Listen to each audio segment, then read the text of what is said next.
everybody just do your thing. Wake up, today's gonna be a good day.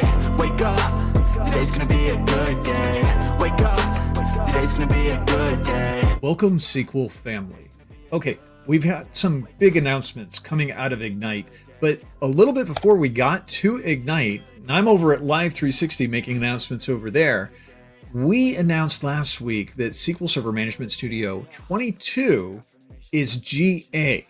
Now, this is incredible, and it's really important to understand because you get the capability to use Copilot with your GitHub Developer license. If you have a GitHub Developer Studio license to be able to use, typically you're used to using this in VS Code, now you can use it in SQL Server Management Studio for Copilot, and you can use those models that are being used over there to be able to help your work in SSMS. Now, what we're going to do is I'm going to take you a little bit through SSMS, and then I'm going to show you my favorite way to be able to use Copilot, which is actually to make myself more productive. I know a lot about writing code. I've written a lot of code in my lifetime, but I don't have every syntax memorized. And what I'm going to show you is a little bit of a demo that I like to go through and how I actually need to change it for Fabric SQL Database. There's a key transaction isolation level that's different from SQL Server to Fabric SQL Database. And that's what we're covering today. You know what we want to do. I don't just want to tell you about it. I want to show it to you. So let's go look at this together. Here I am in my browser, and what I'm going to do is I'm going to start by going to our documentation on installing SSMS. Install SQL Server Management Studio. And as you can see, there's a VS Code installer that we're going to use. That's how the base is actually. So let's go ahead and let's click Download SSMS 2022, and let's go ahead and open the file. Now, if you don't have the Visual Studio installer installed, it's going to prompt you to install this first. You can see once it is installed, you can go ahead and click Continue. This is going to download the bits, and then it's going to kick off this process using the installer. Now, I have fast forwarded through this. This took about 15 minutes for it to install for me. The one thing that I do want to point out to you, and you're going to see me hit this, is while this went pretty quick overall, not bad for a software installation, I stopped right about the 25%. And you will see my background change. Again, I've sped this up at like 10x speed. I stayed at 25% for so long, I thought maybe I was blocked. And I did this for multiple different devices, and it's right here as it's installing this Microsoft Visual CPP Redist 14 latest. 25% to 28% is all of that package. So keep in mind, if it gets slow right there for you, just wait a little while. It's going to take several minutes, but when it gets through this, as you'll see, it begins to speed along just right after this part, but it does take a little while. And that was something I just wanted you to be aware of, because when I hit it, it was a pain. Okay, so let's go ahead and let's fast forward it. Clearly, I've not fast forwarded enough. There we go. Okay, now it's starting to go. It's starting to process. Again, that's how long I sat there on that installer portion. Now, once this happens, it cleans itself up. We can go ahead and launch SSMS 22. Right away, one of the things that I noticed was just how this immediately looked different. And it was very exciting to be able to look at the themes. I import my settings from SSMS 21.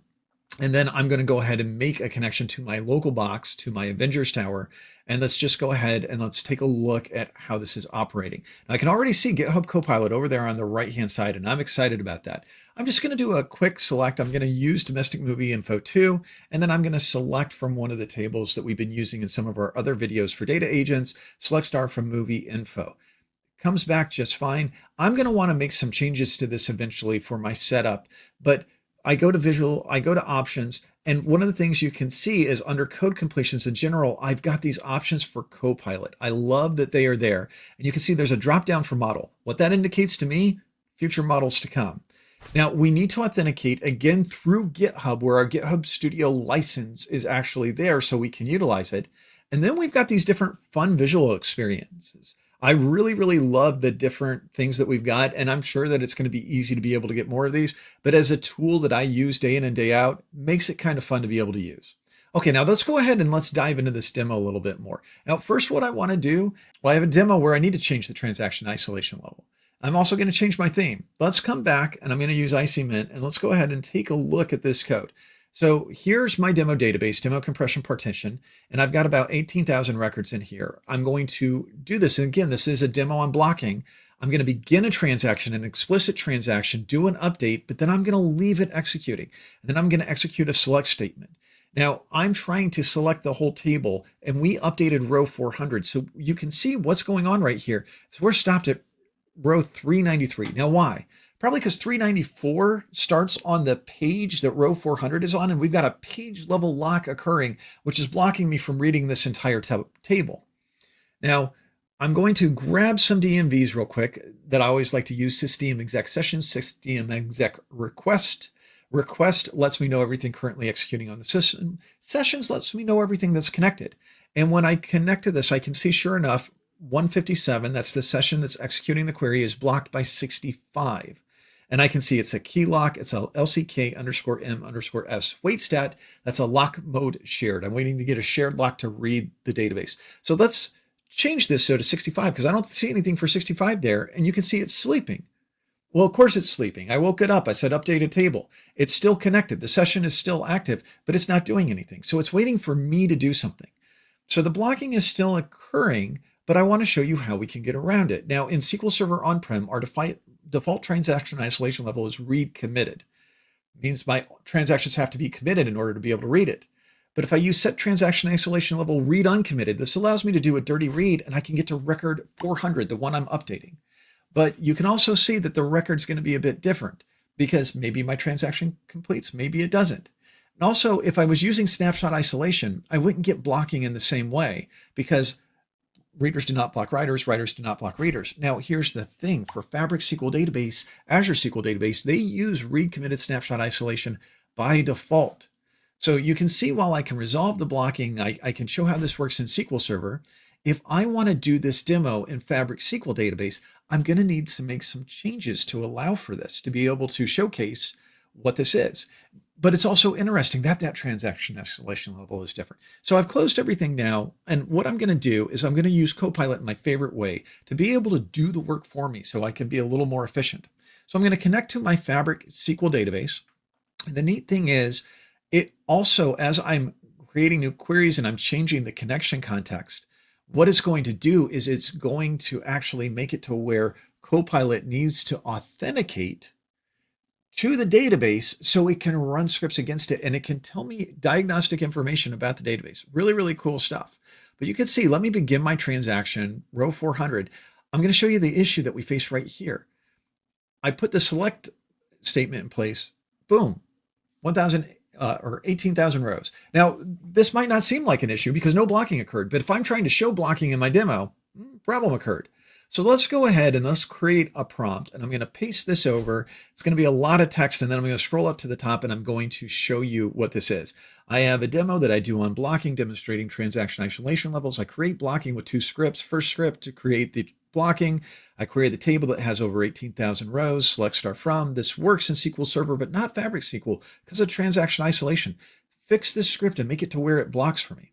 So I put this in. Copilot is going to think, again, that generative process, and now it comes back and it tells me why. It tells me why the transaction isolation level isn't blocking, but also what I can do to create the blocking.